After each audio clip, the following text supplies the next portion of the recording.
So equanimity, it's a word that the Buddha used a lot. It's very common, and it's in all those dreadful Buddhist lists of things. It appears quite a lot.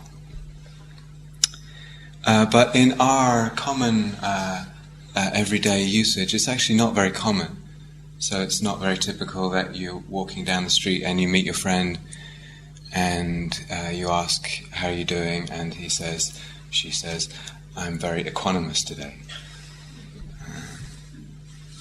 And even for people who've been practicing for a while, we may wonder, what does it mean? What does this word mean, equanimity? Have I ever even had any? And we may have been practicing for a while and have a vague sense what it means, and also quite some ambivalence in our relationship towards it. It's not a particularly sexy sounding word. I don't know. We're a bit unsure what we really, perhaps what we really feel about it. So the Buddha uses it in a couple of different ways, and what I want to focus on tonight is the most common way that he used it, which is to really mean something like a steadiness of the mind, of the heart, in the face of, in relationship to, all conditions, inner and outer. All experiences, there's a kind of stability, kind of unshakability to the mind, to the heart. So actually years ago now, I was at a party and got talking to a guy from Germany who was a meteorologist, and he specialized in the science of climate change. And he was telling me that he used to fly out to the polar ice caps and live there for a while, taking measurements of the ice and this kind of thing. And they would have a base camp, and they would fly out every day in helicopters to the different places where they took measurements. And they would fly out over the ice, and huge distances, and in flying would often fly over massive flocks of penguins. And the helicopter would be coming, and these penguins would hear this helicopter, the rotors, and they would look, and the helicopter would come near, and they would look, and it would come near, and they would look, and they would look, and it would go overhead, and they would look, and they would look. And the whole flock of penguins, every day without fail. Of course, because they have the blubber, it doesn't hurt, so it's okay. So that's an example of what is not equanimity. Something happens in our experience, and it completely grips us, and we basically keel over, inwardly or even outwardly. We keel over. So when the Buddha was talking about this equanimity, he said, equanimity in relation to what? Yeah, everything, all experiences. But in particular to what he called the 8 worldly conditions. These are praise and blame, success and failure, gain or profit and loss, pleasure and pain. Praise, blame, success, failure, gain, loss, pleasure, pain. So 4 pairs of opposites, basically. One polarity we like, we want, we like it when that comes to us, and one polarity we don't like. And he said, and it's without question our experience, whoever you are, it's inevitable that you will encounter both sides of all 4 pairs, whoever you are. The Buddha himself, Jesus, Gandhi, Mother Teresa, whoever, and certainly any politicians, all of us, the nature of being, in a way, is that life presents us with these opposites. It's inevitable. How much do we wobble when there's that movement between praise and blame and the rest of it? How much do we wobble inside? How much do we keel over? How much is our state of mind dependent on where things stand with those polarities? Just to reflect on that, how central just those four pairs are to our sense of well-being and okayness.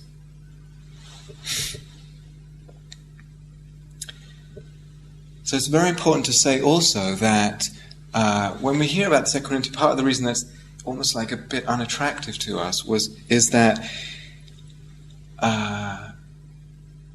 it can sound a bit like a sort of disconnection or not caring.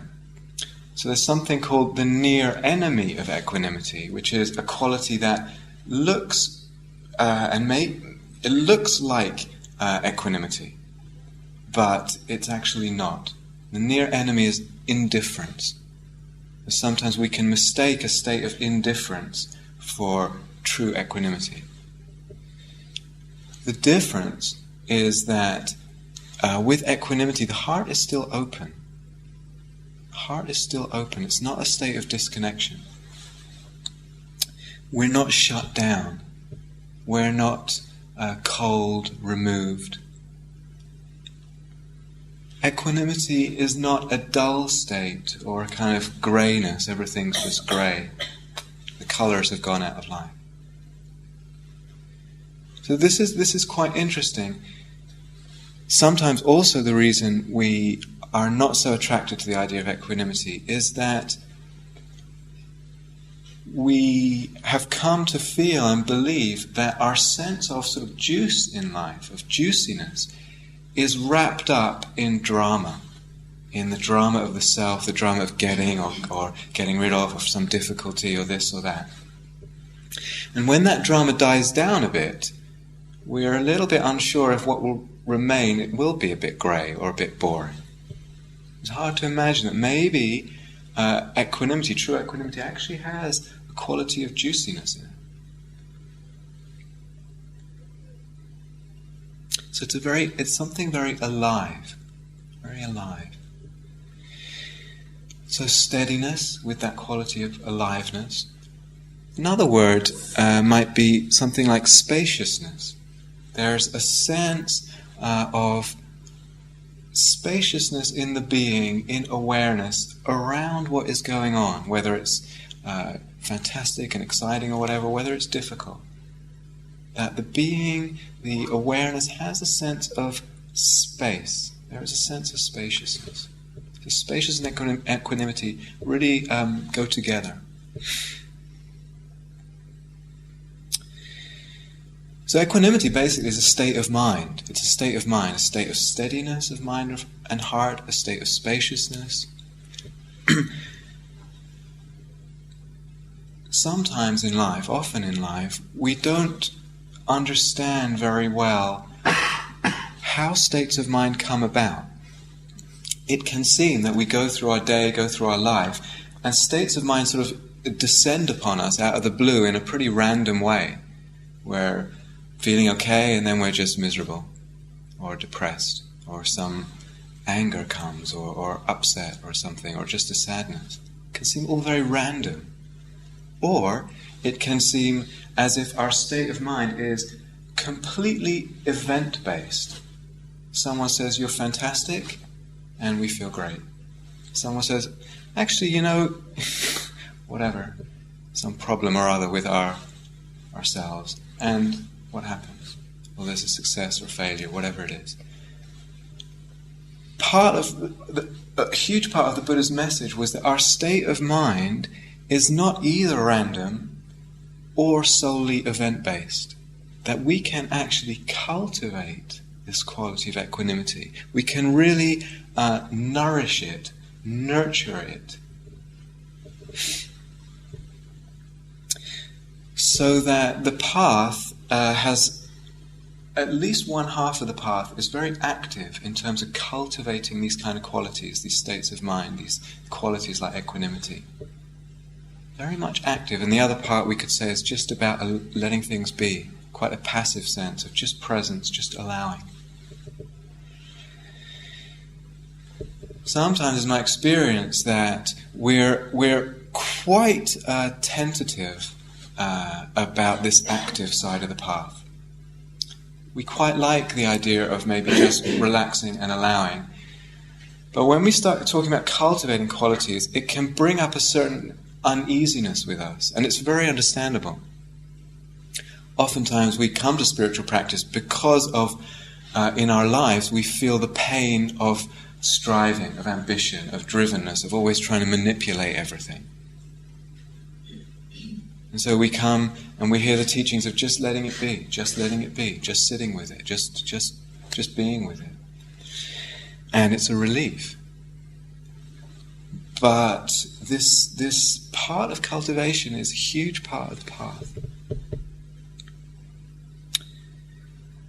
So we have this fear of striving and ambition. Understandably, we trip up so often. We get entangled in our own sort of measuring mind, equanimity. Okay, and where are we on the how? What do I score out of 10 for equanimity today? Am I moving forward? Am I moving backwards? Am I making progress? The whole measuring mind comes in. Actually, as far as equanimity is concerned, there is a way to measure. Interestingly, so it says, if you can sit quietly after difficult news, if in financial downturns you remain perfectly calm, if you can see your neighbors travel to fantastic places without a twinge of jealousy, if you can happily eat whatever is put on your plate, if you can fall asleep after a day of running around without a drink or a pill, if you can always find contentment just where you are probably a dog.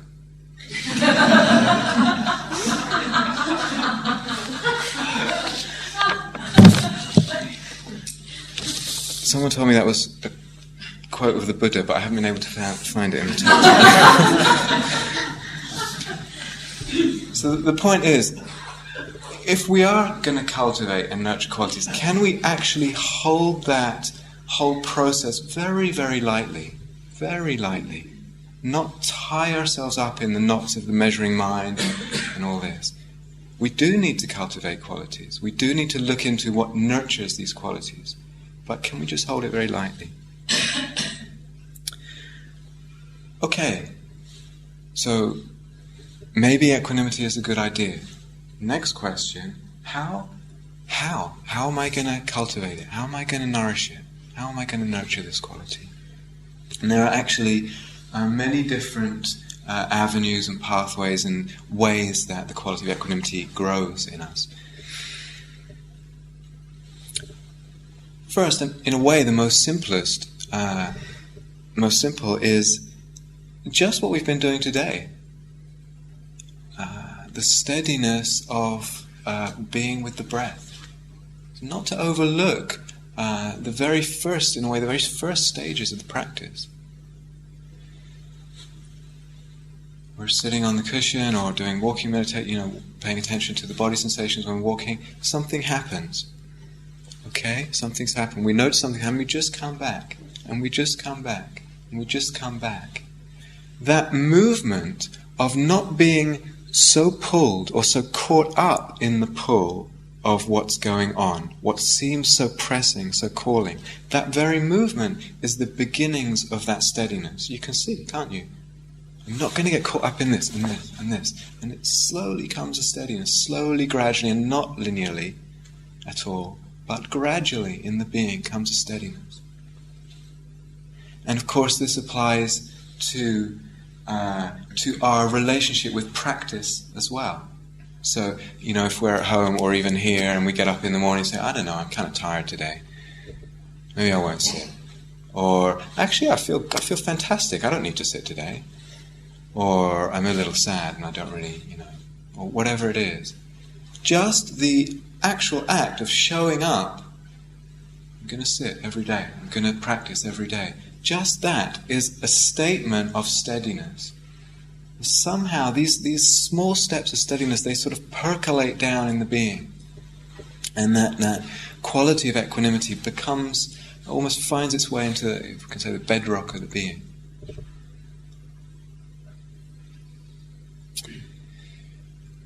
So that's one very simple and straightforward way.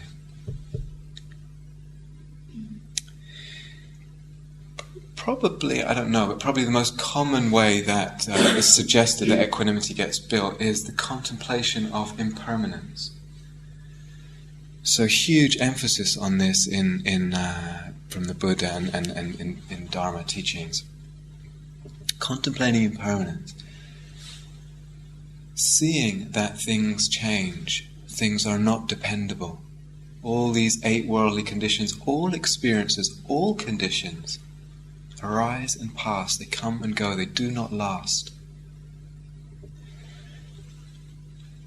Having, I feel, is quite necessary, not because we can all say, yeah, I know that. Of course. We stop someone in the street and they say, yeah, sure. How deeply do we know it? And I feel that we need to perhaps very deliberately tune the attention in to that fact, that existential fact of impermanence. So some of you have been practicing for a while, and this certainly isn't your first retreat.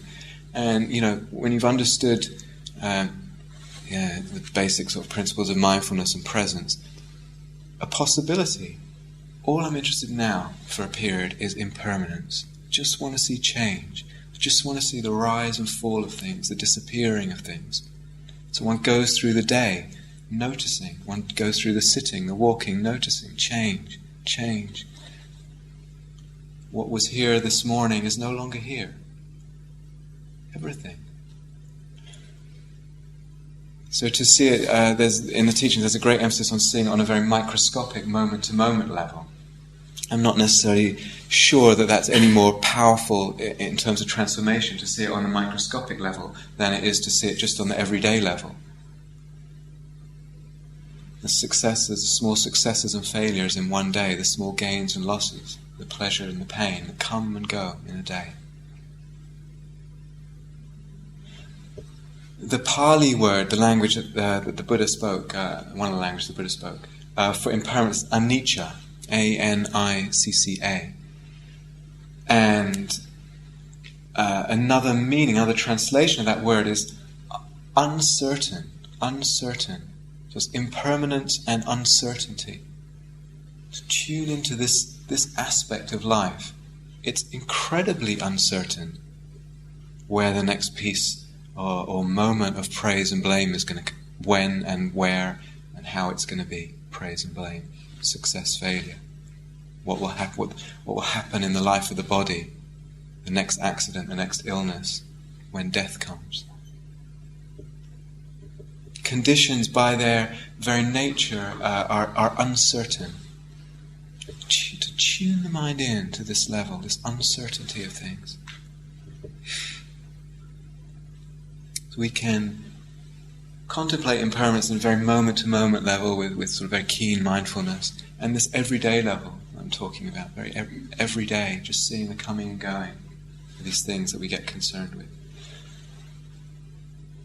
For me, what's a really powerful way of contemplating impermanence is actually to go to a whole other level of, we could say, vastness. So, one of my teachers, Ajahn Thanissaro, used to say, contemplate infinity every day. Contemplate the infinite every day. The astronomers and cosmologists tell us the universe is 14 billion years old. 14 billion. Very long time. And will last at least as long, if not longer. and for just vast, unimaginable time and vast, unimaginable distances. And our lives are 60, 80, if you're lucky, 100 if you're really lucky years. Tiny, tiny fragments. And in a way, our lives are in the context of that vastness. Vastness of space, vastnesses of time. And to actually begin to look at your experience with this backdrop of a sense of vastness. So right now, here we are. There's the visual sense, there's the words, the sound. This moment. This moment is in the context of vast time. It's also in the context of our death. So this isn't morbid. This is something to free us up. This moment, we don't know what came before our life. We don't know, no matter who says what, we don't know what comes afterwards.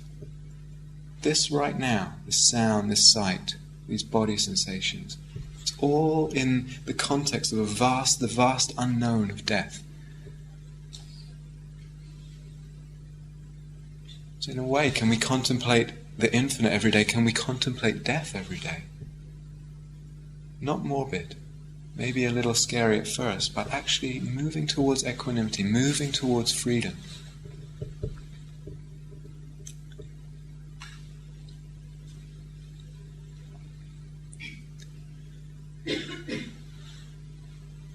Probably a less common way that's talked about, way that equanimity gets built, gets nourished, gets cultivated, is actually related to the whole quality of happiness.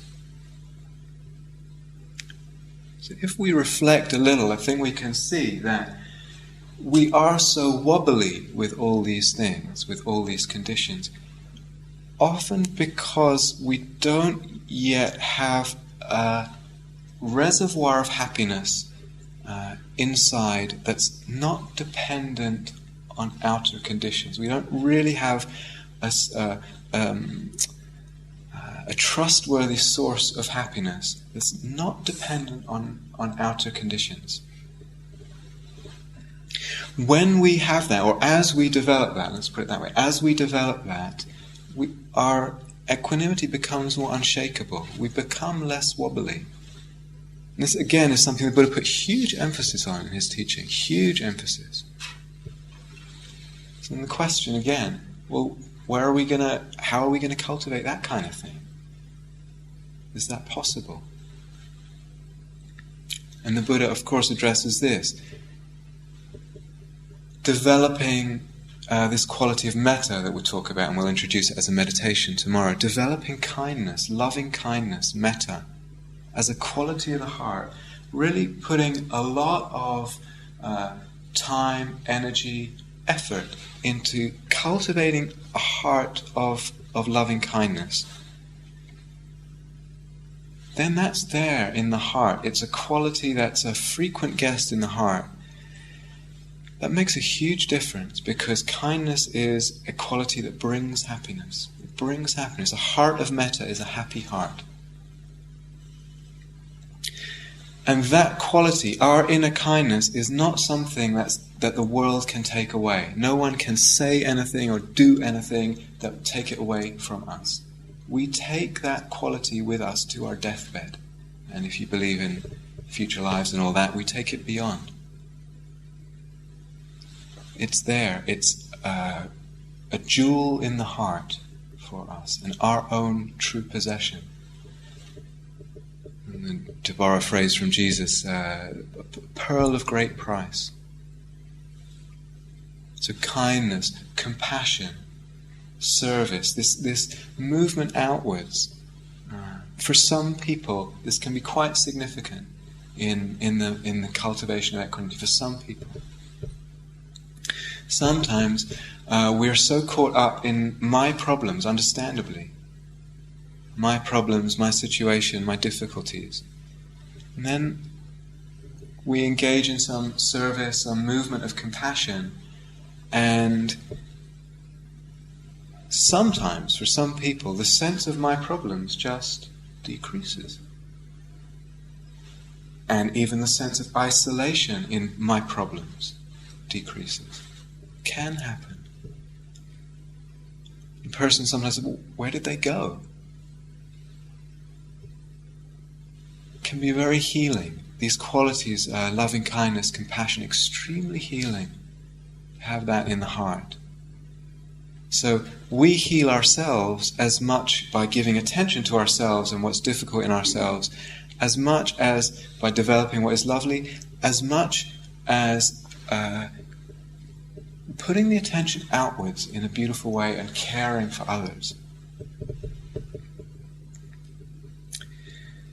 So I have a good friend, since high school we've known each other, and he doesn't meditate at all. And he lives in London. He was on the tube, going to work, and in a little bit of a hurry. And there were some tourists there visiting London. They had a map as he got out of his station and at his station and was hurrying to work. And they had a map, and they were obviously confused where to go.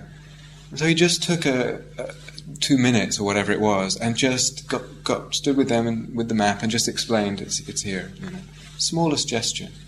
And then he went on his way to work, and he said, but then the oddest thing happened. I noticed this happiness well up, just a little bit of happiness. And to me, it was clearly related to that moment of kindness, that moment of the heart moving outward, just in the smallest gesture. It's something that I hope that if we're meditating and if we're interested in these questions, that shouldn't be a surprise to us. It shouldn't be a surprise. So, and I also remember for myself, many years ago, it was in the beginning years of intensive psychotherapeutic process that I was going through.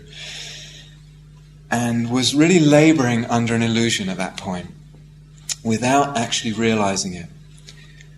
I was feeling very unhappy and very stuck in what seemed to be such solid personality structures, such difficult personality structures that were there, either from my family or who knows.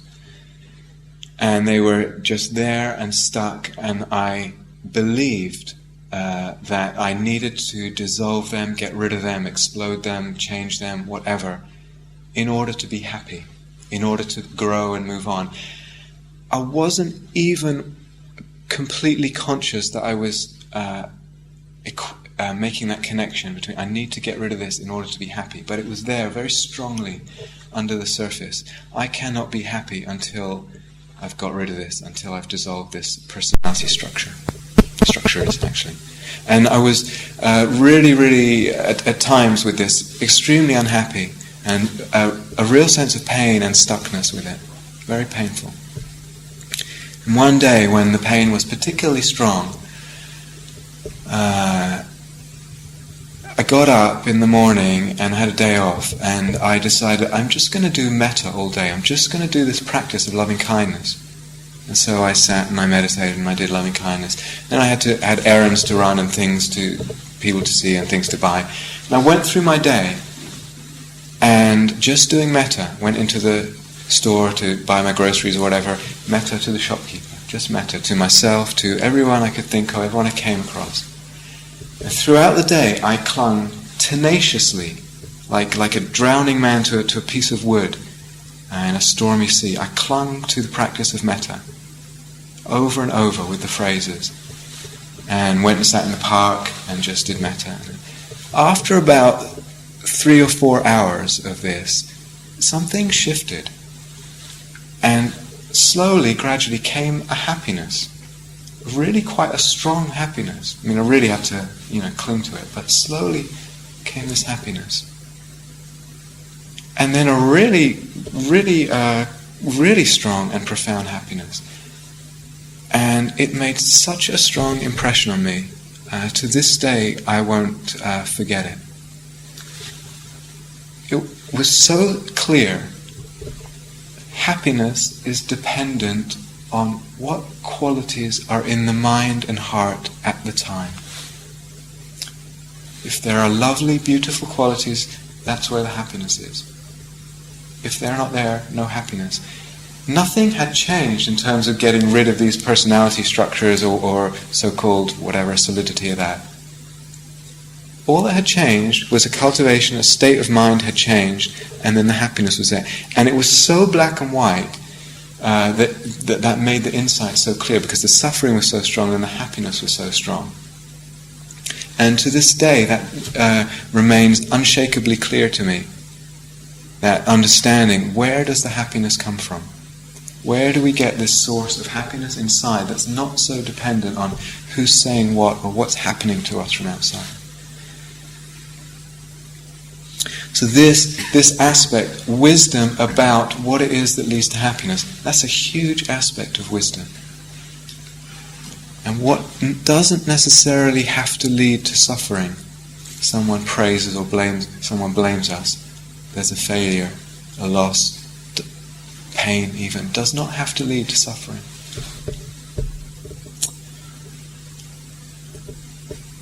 So these qualities that build this happiness that's less slowly, gradually, and again, not linearly, over time, but very gradually, over the years really I'm talking about, over the years, that build this happiness inside, that develop a reservoir of happiness inside, not so dependent on the outer conditions.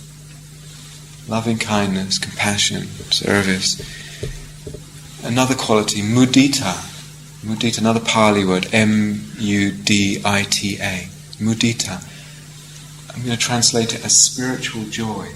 Spiritual joy. Which means a joy in life that's not so dependent, again, on what the self is getting. Who's saying what about me or what I'm getting. A spiritual joy doesn't have so much to do with the self.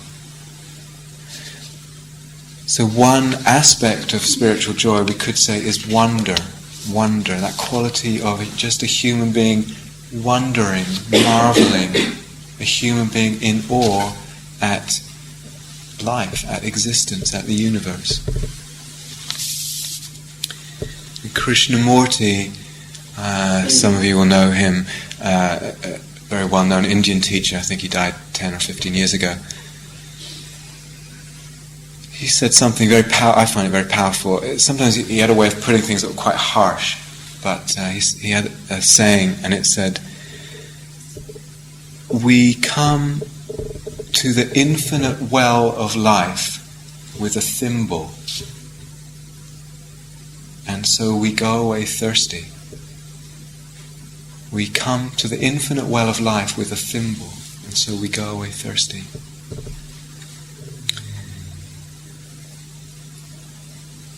And so it's quite a question to ask ourselves, how do we feed wonder? How do we allow a sense of wonder in life? It's a huge question. It's also a huge question, to follow Krishnamurti's point.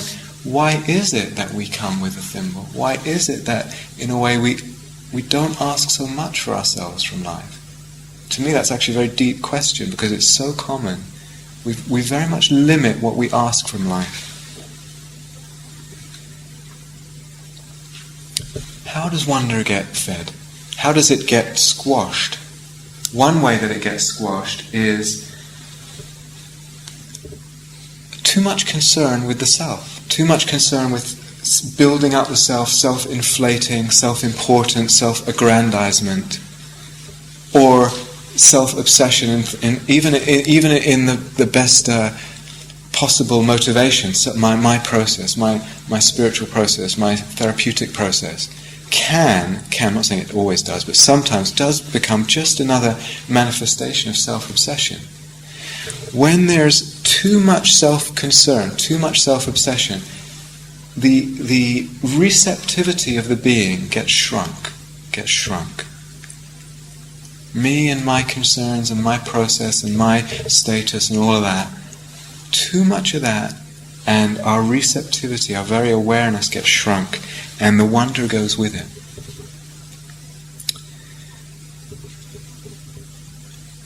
what's the place of our relationship with nature in practice, in cultivating wonder? Or art, music. Certainly there's a lot of art and music or whatever that's just actually about distraction and entertainment, whatever. But there's a lot of things that touch the being very profoundly, make something come alive in the being that opens this sense of receptivity, of wonder. And to me, that's a huge part of practice, feeding that wonder. So last night in the opening talk, just talked briefly about where does our intentionality go? Why is it that we come with a thimble? And these are difficult questions, and sometimes just hearing these questions doesn't, it can be uncomfortable or even a bit sad if we truly reflect on this. Oftentimes, our intentionality has just gone to being a bit more comfortable, things just being a bit more convenient, a bit more sense pleasure, a bit more secure. Very normal, very human. The more we do that, the less the wonder. And it's so almost insidious the way it happens. If there is this sense of mudita, of spiritual joy, of wonder, then the ups and downs, this praise and blame and all that, they're kind of small change in life. Small fry. The vicissitudes, the coming and going of all that, in relation to a sense of vastness, of mystery, it doesn't matter that much. Can be that the sense of wonder goes so deep that even death is kind of okay, because we have a sense that we've really drunk deeply from life, really lived, and not gone through this life and not lived.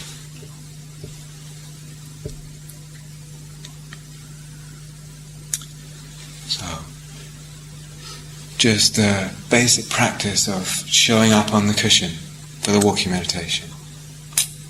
The calmness, the collectedness itself that brings steadiness. The contemplation of impermanence. The building of the happiness inside metta, compassion, mudita, spiritual joy, building this happiness. All this feeds equanimity. What about wisdom? So these 8 worldly conditions, can we look into them and ask, what am I making to matter? What am I making to seem so important? Are they really as real even as they seem to be?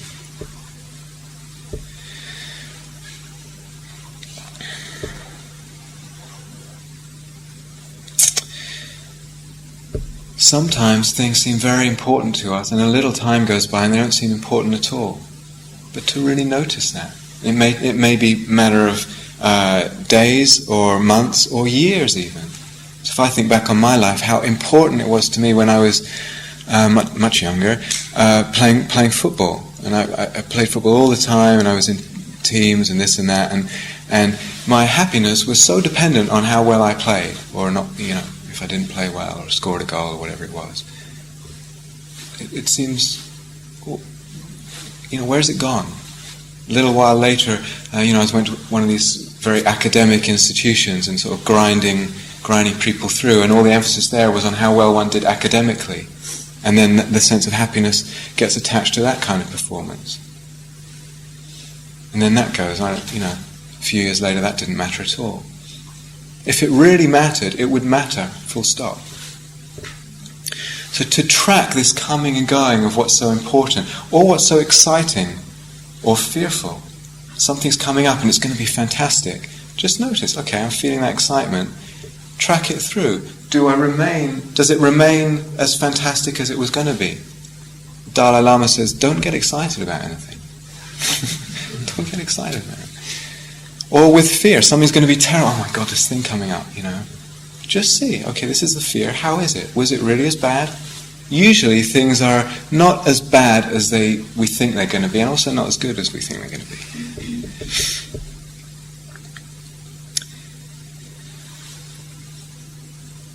How much, another question, how much are we prey to, victims of influences from society with all of this? You know, what our status is, what our role is, what car we drive, all of that. Even if we're very involved in these kind of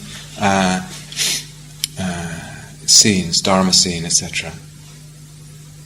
Enormous pull. We're subject to so much advertising and this and that. I was teaching a retreat somewhere else a little while ago and was in a group interview, and a woman had been devoting I think 2 years of her life to Dharma stuff. She'd been to India a lot and was traveling, basically going from one retreat to another, spending a lot of time managing retreats and meditating. And the first thing she talked about was she wanted to talk about right speech and honesty. And we engaged in a dialogue about her thoughts about right speech and how she was practicing with that, and her absolute commitment to honesty and kindness in her speech, and really so much integrity of application there and presence. It was beautiful. And then she said, "There's another thing. I'm feeling kind of bad about myself. I'm feeling a bit worthless." And she said, "I've been basically just doing Dharma stuff for 2 years. I don't have a job. I'm not making any money, and I just think, not really doing anything valuable."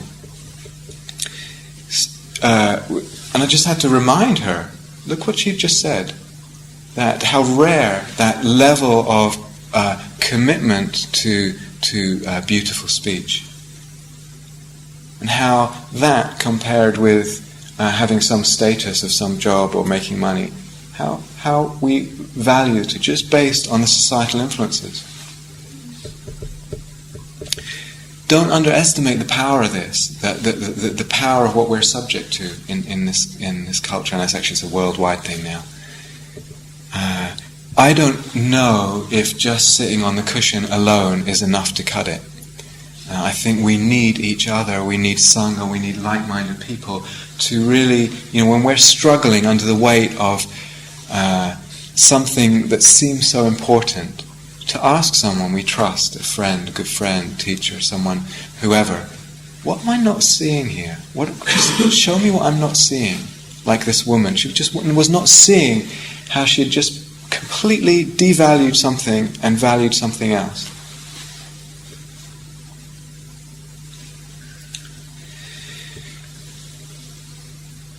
So these worldly conditions are empty when we look at them. They are also, if we look, very dependent, how we feel about them, how much they register is very dependent on our mind state at the time, our mood at the time, our personal circumstances.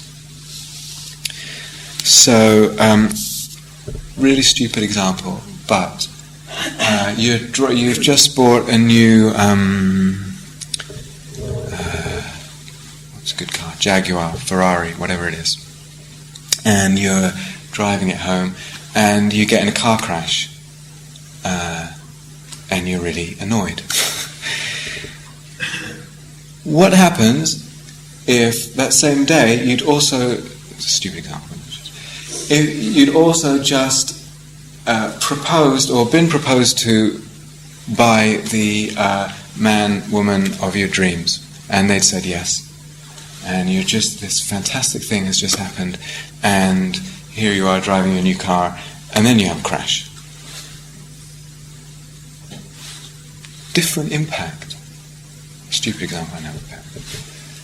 What happens if you hadn't been engaged that day, but you had been fired from your job unexpectedly, and then you're driving? Double the impact. What happens if the person most precious in the world to you, your child, your spouse, whoever it is, your partner, your best friend, you just learned that they had a terminal illness, a diagnosis of terminal cancer or something. And then you crash your car. Who cares? Who cares? These things are completely dependent, completely relative to our state of mind. In themselves, they don't have any power. They don't have any inherent power. Praise, blame, success, failure, gain, loss, all the rest of it. Don't have any power inherently to affect us even.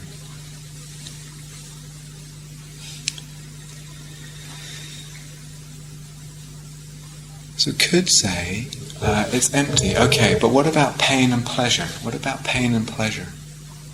I mean, pain is just pain, and pleasure is just pleasure. But meditatively speaking, if we look into this a bit more carefully, a bit more investigatively, what we notice is that, say there's a pain in the body, I'm sitting, there's a pain in the knee, a pain in the back. The degree of the pain is dependent on my reaction to it. The degree of the pain is dependent on my reaction to it. If I am aversive to that pain and push it away and want to get rid of it, want it to go away, it has the tendency to actually build the intensity of the pain.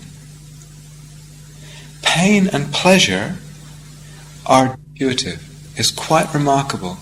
So again, if you've been practicing for a while and you're quite comfortable with mindfulness and all that, just to begin to actually explore this.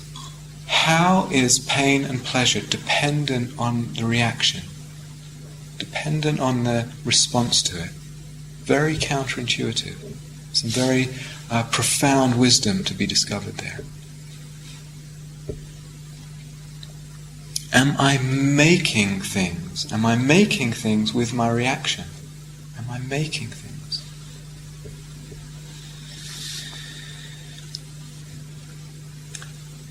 So there's a Tibetan teacher, and someone asked him, what's equanimity? And he said, equanimity is being equally near all things. Which is a very, very beautiful way of putting it. Being equally near all things. And again, we might take that and we might practice with that. What would that mean? What would it mean, or to sit in practice, what would it mean to not put any pressure on the self? Not put any pressure on things to be different, to be more, to be less. Not even worrying about how mindful we are. There's just some presence there. And the agenda is no pressure.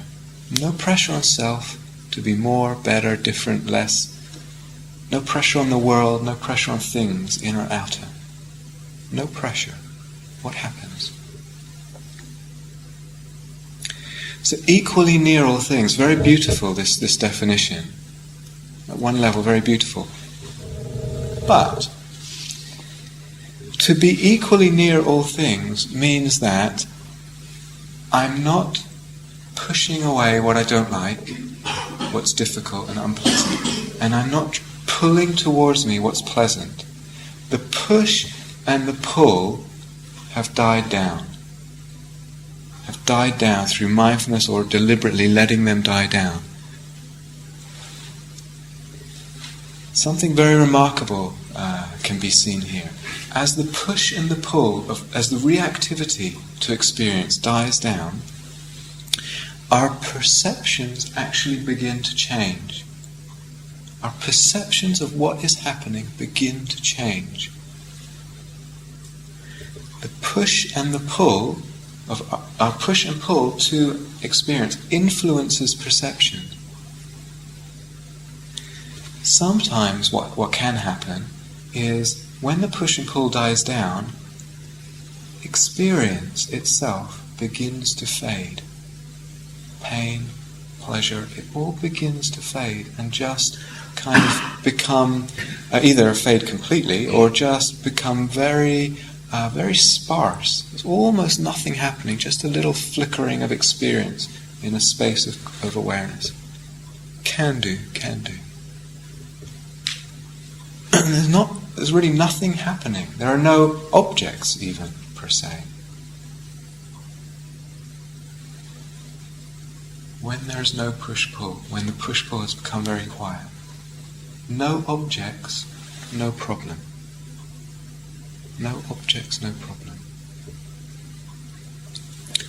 In a way, that's a whole other, perhaps, level of meaning, because we usually take equanimity to mean when something difficult or fantastic is going on, then we're steady with it. As it goes really into the depth, it's almost, it takes on a whole different meaning. There's nothing happening. There's nothing really to be equanimous about in relation to. Deep equanimity has a real beauty in it. Even relatively superficial equanimity has some beauty. But this level of equanimity really has a profound beauty in it. Something that really touches the being very deeply. It's also deeply nourishing. Deeply nourishing. So, I think long term, to kind of be with our experience and just relax the reactivity, and then be in that space where we're not so much struggling with what's going on, where we're not trying to fix everything or make everything different, and there's just this dying down of the push and the pull. Long-term nourishment for the being.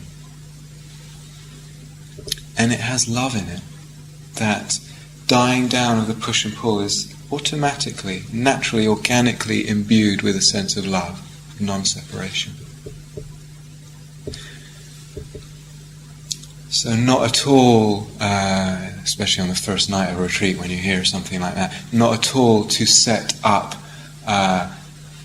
experience. I want that, I'll grab that, nothing else matters, where am I now, I'm nowhere near that. Not to set that up. The experience actually is not the important thing. What's important through this is the understanding. Always, always understanding more important than the experience. Experience very lovely. Understanding much more important, much more transformative. And what's the understanding from this when we move into a less reactive mode? Less push and pull. What's the understanding? We begin to understand what we could say the immeasurability of all things. The immeasurability of all things. How a thing is, how strong it is, how intense it is, how much of a big deal it is, how it is, depends on the push and the pull, how much of a push and the pull there is. In itself, it's nothing, it's not any way. So the only way a thing really is immeasurable. All things, so-called inner, so-called outer. You begin to know this, and the knowing moves from a sort of intellectual level down into the heart, into the body, into the cells. And in a way that's the deepest kind of nourishment of equanimity. Because then things that we usually, we don't believe so much in the inherent power of things or the inherent way things are. We don't believe so much in the necessity of them making us wobble, making us keel over. We taste something about the immeasurability of things, and there's a real freedom in that. And so not to make too much out of any experiences, but just that understanding and moving towards that understanding is very accessible for us, very accessible, very possible for all of us. So all these different, just mentioned some of the ways tonight that equanimity gets nourished, gets nurtured in the being.